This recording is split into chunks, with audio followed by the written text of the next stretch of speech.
officially, there are three main sides to this conflict: Russia, South Ossetia, and Georgia. But some people would tell you that there is one more invisible party to this recent flare-up of violence, which is the United States.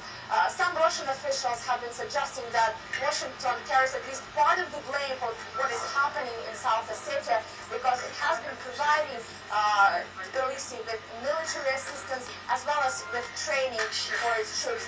And to talk more about the U.S. participation in this conflict as well as U.S. policies in the region, I'm now joined by Mestas. He's a U.S. citizen from Florida who happened to be vacationing with his family in this region when the situation went into the spiral. Well, Joe, you told me before that your wife, who's originally from South Ossetia, and your 5-year-old daughter happened to be in South Ossetia on the same very day when Georgia launched its military offensive on this republic.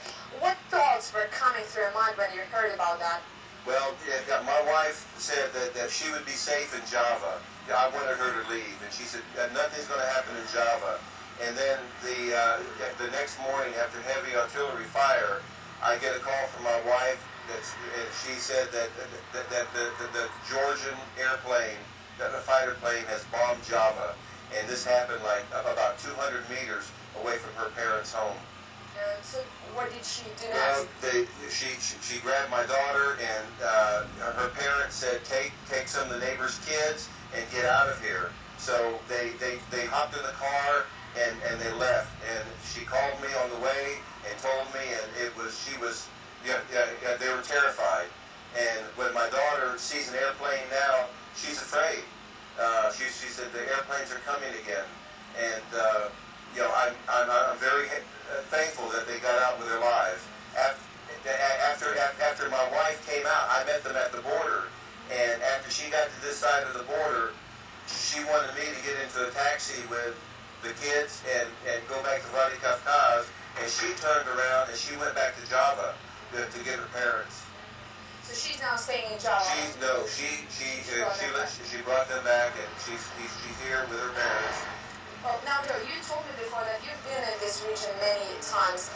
You know about all the simmering tensions between Georgia and South Ossetia that have been simmering for some years now, but have you ever thought that these could escalate into such violence with so many casualties and with so much destruction on both sides? No, I didn't. In fact, I thought that since the United States has been supporting Georgia, that there would be some control over the situation and that it would be a peaceful resolution.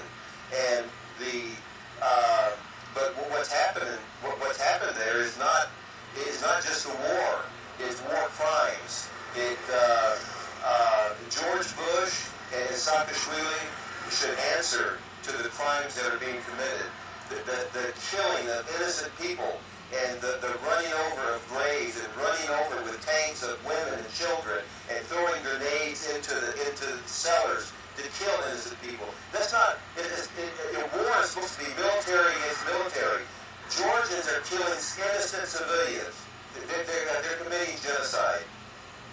Well, now you mentioned Georgian President Saakashvili, who has already called on the United States to intervene. As an American citizen, do you want Washington to step in?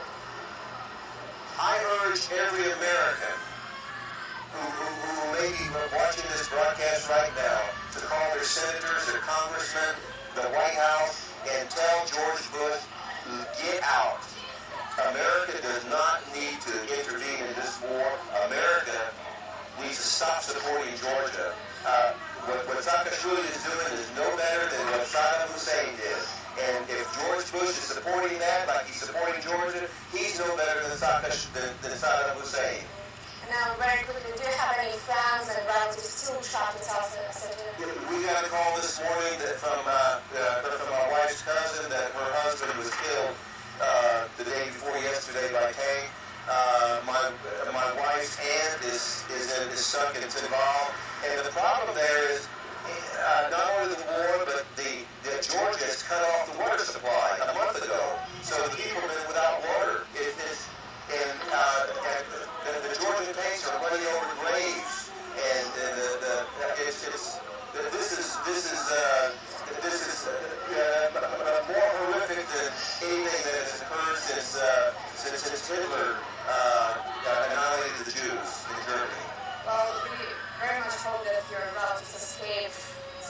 Ossetia and find this was